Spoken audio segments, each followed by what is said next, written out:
సంస్కృతి సంపద YouTube channel తరపున అందరికీ స్వాగతం. ఉపనిషద్ విజ్ఞానం అనే శీర్షికలో శ్రీ లోకనాథం గారు ధారావాహిక ప్రసంగం చేస్తున్నారు. వారి ధారావాహిక ప్రసంగంలో ఈరోజు 49వ ప్రసంగం చేస్తున్నారు. అట్లాగే ఈరోజు ఉపనిషత్తు ఈశావాస్యోపనిషత్తు గురించి ప్రసంగిస్తున్నారు. శ్రీ లోకనాథం గారికి స్వాగతం. ధన్యవాదాలు. ఓం తత్సత్. ఓం గురవే సర్వలోకానాం విషజే భవరోగిణాం నిధయే సర్వవిద్యానాం దక్షిణా మూర్తయే నమః. ఓం సర్వగురుభ్యో నమః. పరిపూర్ణ పరబ్రహ్మ స్వరూపులైన ప్రియాత్మ బంధువులారా, వందనములు. మనము ఈశావాస్యోపనిషత్తులోని ద్వితీయ మంత్రమును గురించి తెలుసుకొనుచున్నాము. ఓం పూర్ణమదః పూర్ణమిదం పూర్ణాత్ పూర్ణముదచ్యతే పూర్ణస్య పూర్ణమాదాయ పూర్ణమేవావశిష్యతే. ఓం శాంతి శాంతి శాంతి. అసుర్యానామతే లోకా అంధేన తమసావృతాః తాంస్తే ప్రేత్యాభిగచ్చంతి ఏకే చాత్మహనో జనాః. ఈ రెండవ మంత్రములో కర్మ విధిని లేదా నిష్కామ కర్మ చేయకుండా, శాస్త్ర విహిత కర్మలు చేయకుండా వేరొక అన్యథా మార్గములో తన ఇష్టం వచ్చినటువంటి మార్గములో పయనించే వారికి దుర్గతులు అసుర లోకాలలో వాళ్ళు మరణించిన తరువాత చేరుకుంటారని తెలియజేస్తున్నది. అంటే జీవించి ఉన్నప్పుడు తన స్వరూపమైనటువంటి ఆత్మజ్ఞానమును, తాను ఎవరు, నేను ఎవరు, ఈ లోకమేమిటి, మరి పరబ్రహ్మ ఏమిటి అంటే ఆత్మజ్ఞానము, నేను ఎవరు, ఈ సర్వం కల్విదం బ్రహ్మ, అటువంటి పరబ్రహ్మ స్వరూపునే నేను దేహము కాదు, నేను దేహి అయినటువంటి ఆ పరబ్రహ్మ స్వరూపముననే ఆత్మజ్ఞానమును తెలియకుండా ఎవరు మరణించుచున్నారో వారు రజో తమో గుణములతో సంబంధించిన అసుర లోకాలను పొందుతారు అని శృతిమాత అందరినీ హెచ్చరిస్తున్నది. అజ్ఞానమును నిందించుతున్నది. అజ్ఞానము గాఢాంధకారంలో మునిగితే అసుర లోకాలలో చీకటిలో మగ్గి ఉండవలసి ఉంటుందని తెలియజేస్తున్నది. అంటే ఇక్కడ ఈ మంత్రములో మనము అసుర్యానామతే లోకాః, అసుర్యానామ లోకాః అంటే ఏమిటి అని మనము చక్కగా విచారణ చేస్తే, అసురులు అనగా ఎవరు, మనం రాక్షసులు అని చెప్పుకుంటాం. అసుషు రమంతి ఇది అసురాహ. అసుషు అంటే భోగలాలసులై లేదా ప్రాణం ఉన్నప్పుడు ఈ దేహంలో ఉన్నటువంటి ప్రాణము ఇంద్రియాలే నేనేనే భావనతో ఆ ఇంద్రియ భోగ లాలసులై రమించే వారిని అసురులు. అంటే మరొక విధంగా చెప్పాలనంటే ఈ జడమైనటువంటి ప్రాణములనే ఈ దేహమనే ఆత్మగా భావించిన వారందరినీ కూడా అసురులు, రాక్షసులు అనే ప్రయోగం ఉన్నప్పటికీ ఈ అసుర స్వభావము ఎవరు అసుర స్వభావము అంటే ఈ దేహము నేను ఆత్మ కాదు, ఈ దేహమే ప్రాణము ఆత్మని భావిస్తారో అటువంటి వాళ్ళంతా కూడా అసుర స్వభావము. అంటే ఇంద్రియ భోగలాలసులైనటువంటి వాళ్ళు, ఇంద్రియ విషయాలలో రమించే వాళ్ళు. మనం ఇదివరకు కూడా చెప్పుకొని ఉన్నాము. అంటే విషయాలలో మునిగి తేలేవారు. ఏ విషయాలు? ఈ లౌకికమైనటువంటి విషయాలు, కామ క్రోధ ఇటువంటి విషయాలలో మునిగి తేలినటువంటి వారిని. అంటే ఇంకా మనము చక్కగా చెప్పుకోవాలంటే ఈ శబ్దాది విషయాలు ఏమిటి? శబ్ద, స్పర్శ, రూప, రస, గంధములు. అంటే శబ్దాలు. ఇప్పుడు ఈ శబ్దానికి లేకపోతే గానానికి లేకపోతే ఇంకొక పాటలకో దానికి బానిసమై పోయేవాడు. రూపాన్ని చూసి ఆ దేహ సౌందర్యాన్ని చూసి పోయేవాడు. కానీ ఇవన్నీ ఏమిటంటే ఇంద్రియాలను, ఇంద్రియ విషయాలను నిగ్రహ శక్తి లేనటువంటి వాళ్ళు.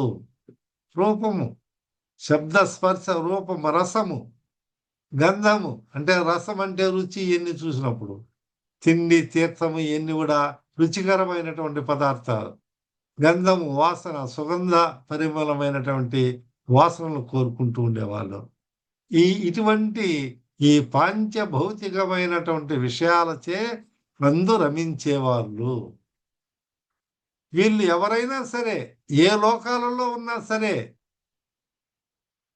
వాళ్ళు ఎక్కడున్నా సరే, వాళ్ళు అందరూ కూడా అసురులు అనబడతారని శంకరుల భాష్యము. ఆది శంకరాచార్యులు వారు చెప్పినటువంటి భాష్యం ఏమిటంటే, ఎందువల్ల చెప్పినారంటే వాళ్ళు దేవతలు కూడా సైతం, దేవతలు కూడా కానివ్వండి, కానీ వాళ్ళు ఈ అసుర శబ్దం చేతనే వ్యవహరించబడతారు. ఎందువల్ల? వాళ్ళకి ఆత్మజ్ఞానం లేదు.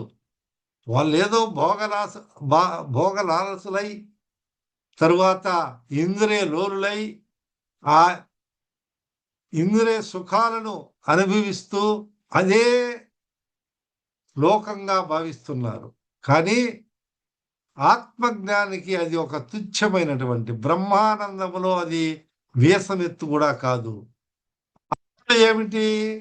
ఆ భోగాన్ని అనిపించి వల్ల వాళ్ళు ఎక్కడికి పోతారా అంటే మర్త్యలోకం క్షీణే పుణ్యే మర్త్యలోకం విశంతి. ఇంకా మర్త్యలోకమే కాదు, ఇంకా ఎక్కువ ఆ పుణ్యం లేకుండా ఇంకా వాళ్ళు చేసే చేష్టలను బట్టే స్థావరాది చెట్టు చేమై కూడా పుట్టవచ్చు, పశువు పక్షి కూడా పుట్టేదానికి ఆస్కారం ఉంది. అంటే వాళ్ళు ఈ ఆత్మజ్ఞానానికి అనువైనటువంటి లోకములు కావు అవి.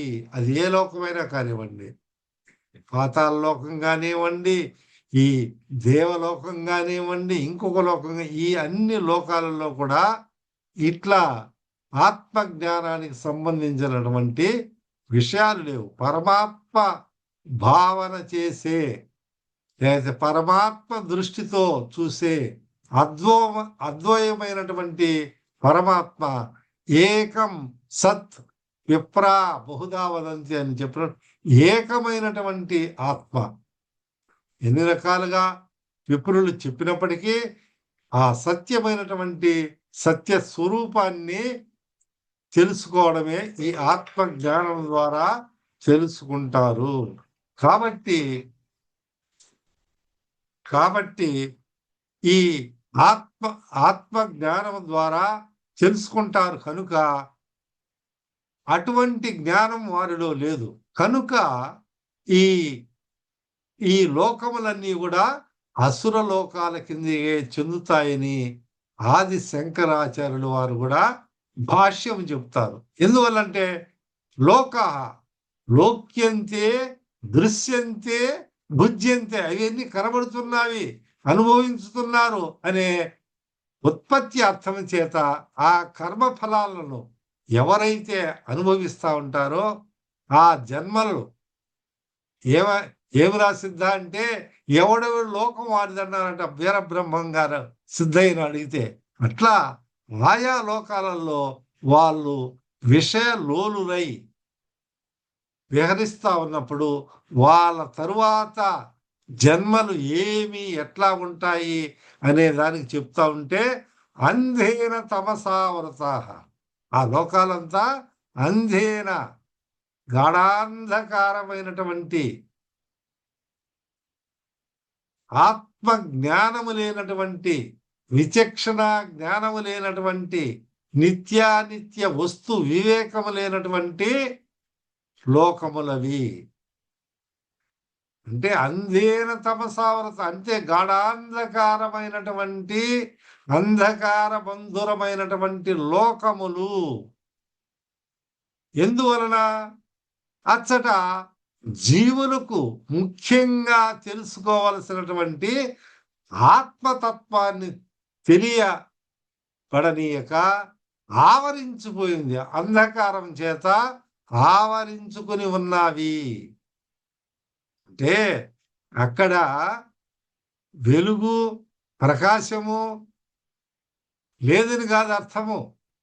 అంటే వీళ్ళు ఆత్మజ్ఞానాన్ని తెలుసుకోలేకుండా అటువంటి గాఢాంధకారములో అజ్ఞానాంధకారములో మునిగి ఉండారు అని అర్థం. అంధకారం అంటే అది, అంతేగాని అక్కడ వెలుతురు లేదు కాదు.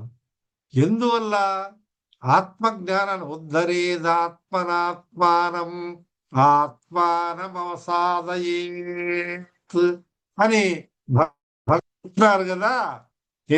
ఆత్మైవ ఆత్మనో బంధుః ఆత్మైవ రిపురాత్మనః అంటే ఇదే విషయాన్ని భగవద్గీతలో కూడా తెలియజేయబడి ఉంది. ఏమని?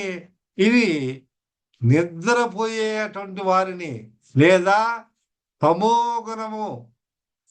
తమోగుణముతో అంధకారములో మునిగిపోయినటువంటి వాళ్ళను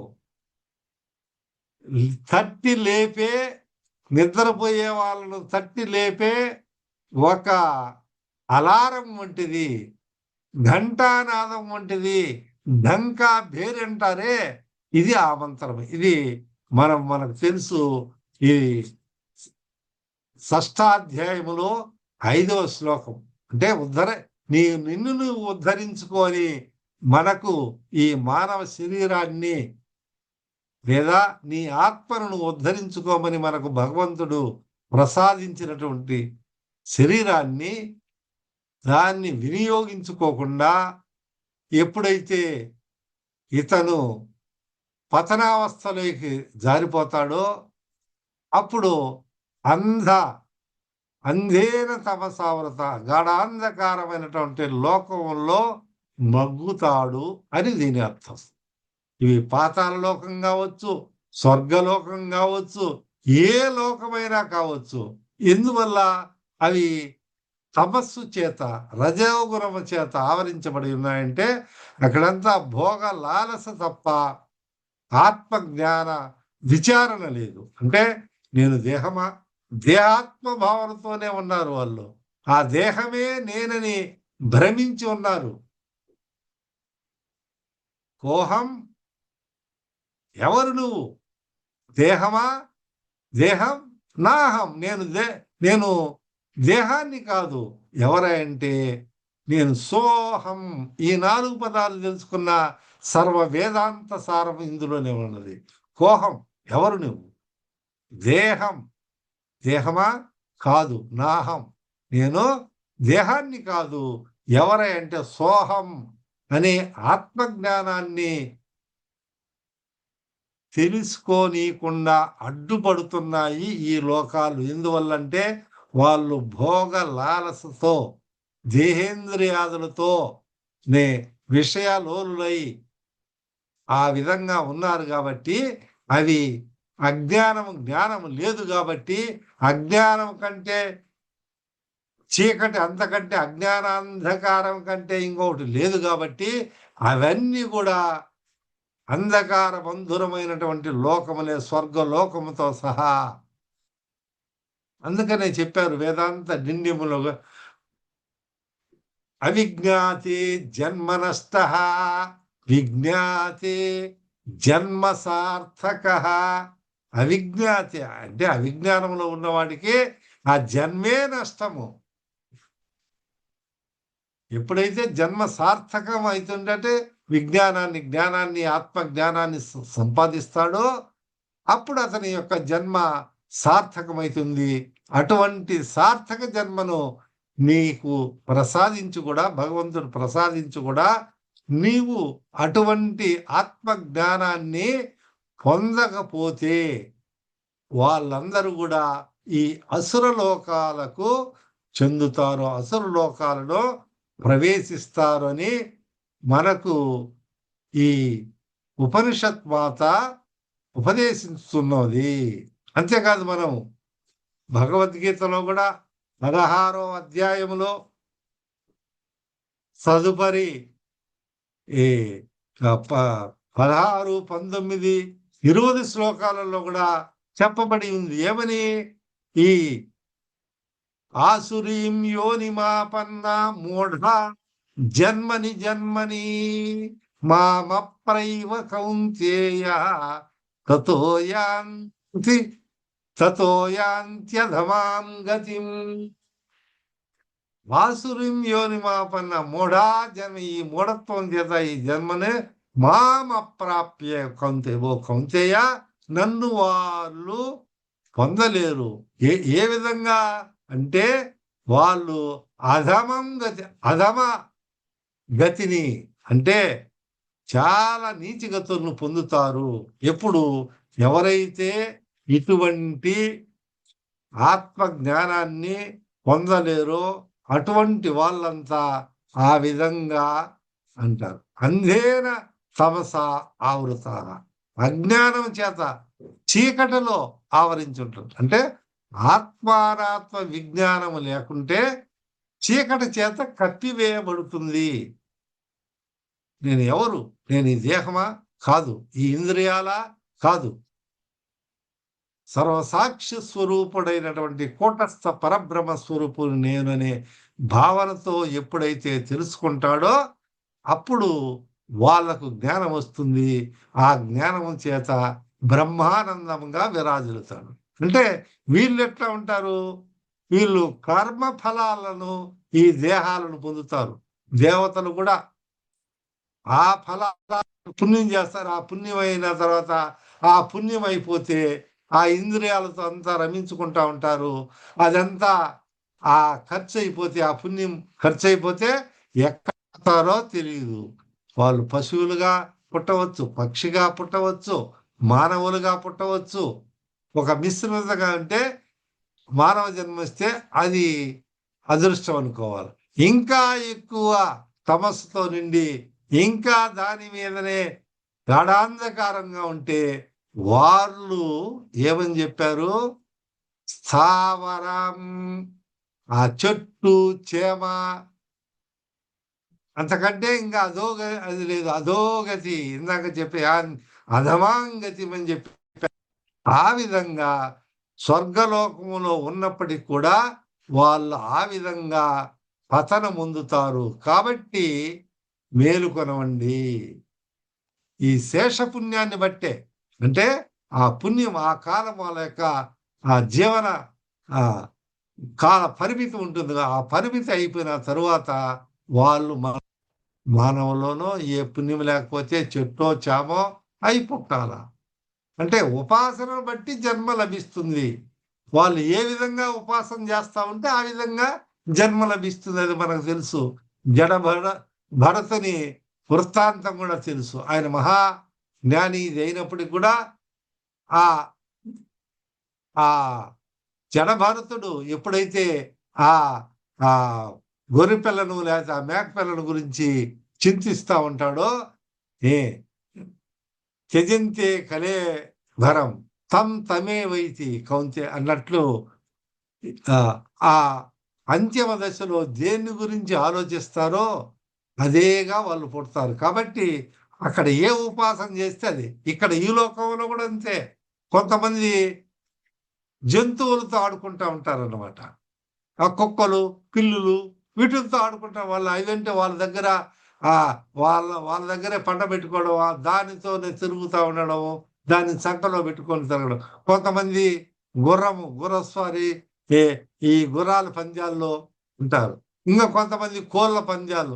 ఇట్లా రకరకాలు ఈ యొక్క పురికో రుచి అన్నట్టు ఇట్లా ఉన్న వాళ్ళు తదుపరి ఏమిగా పుడతారంటే ఆయా ఆయా అభిప్రాయాలను బట్టి, ఆయా భావనలను బట్టి, దానితో పూర్తి మమేకమైన దానివల్ల ఆ సంస్కారాన్ని బట్టి వాళ్ళు మనుషుల నుంచి స్థావరాంతం వరకు చెట్టు, చేమ, పుట్ట అంటా ఉంటారే, అటువంటి గతులన్నీ కూడా వాళ్ళకు ప్రాప్తిస్తాయి. కాబట్టి ఈ ఆత్మజ్ఞానాన్ని తెలుసుకోవాలి. ఇట్లా జరుగుతుంది అని ఈ అజ్ఞానాలను గురించి నిందిస్తున్నది శృతిమాత, మనుషులను కాదు. అజ్ఞానం అయితే ఈ అజ్ఞానం పట్టి ఉన్నటువంటి వాళ్ళను అజ్ఞానాన్ని నిందిస్తున్నది. అంటే అజ్ఞానంలో పడిపోతే ఈ విధంగా ఉంటాను, ఈ విధంగా ప్రాప్యమవుతాయి. కాబట్టి మేలుకో,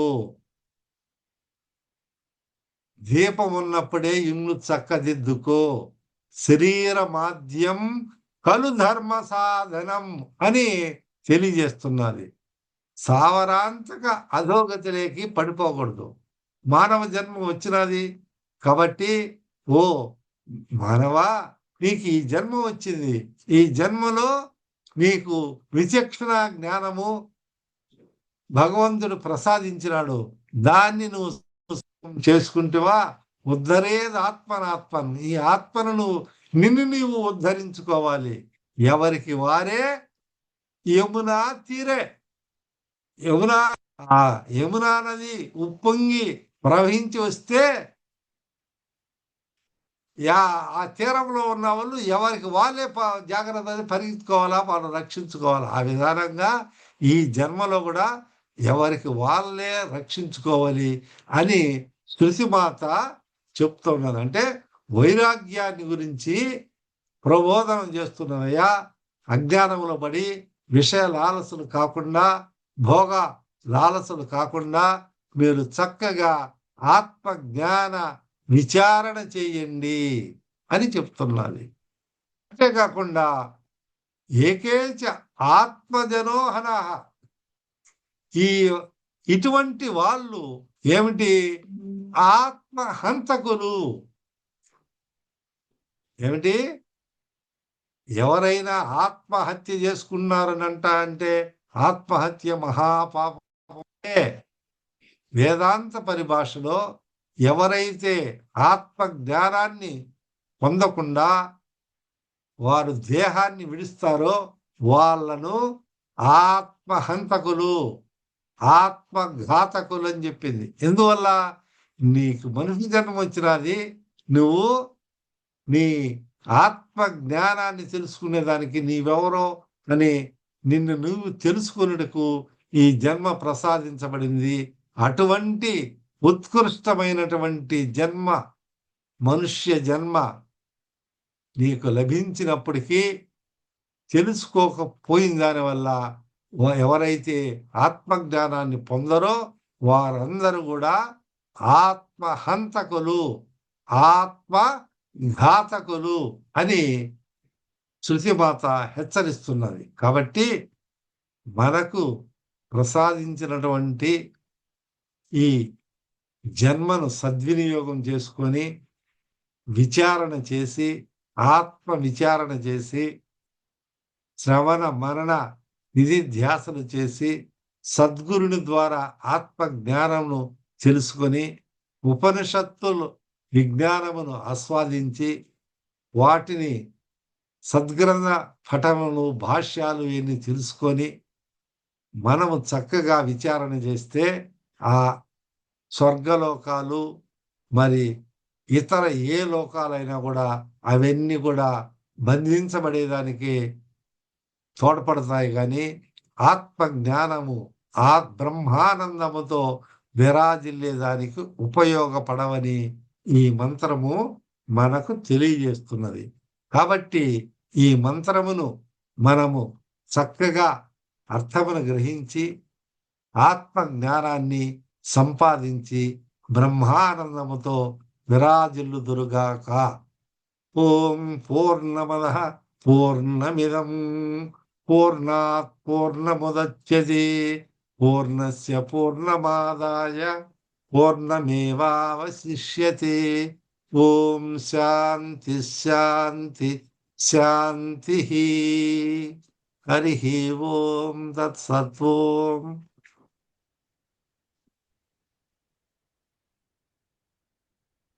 ఉపనిషద్ విజ్ఞానము శీర్షికలో ధారావాహిక ప్రసంగం చేసిన శ్రీ లోకనాథం గారికి ధన్యవాదాలు. ధన్యవాదాలు సార్.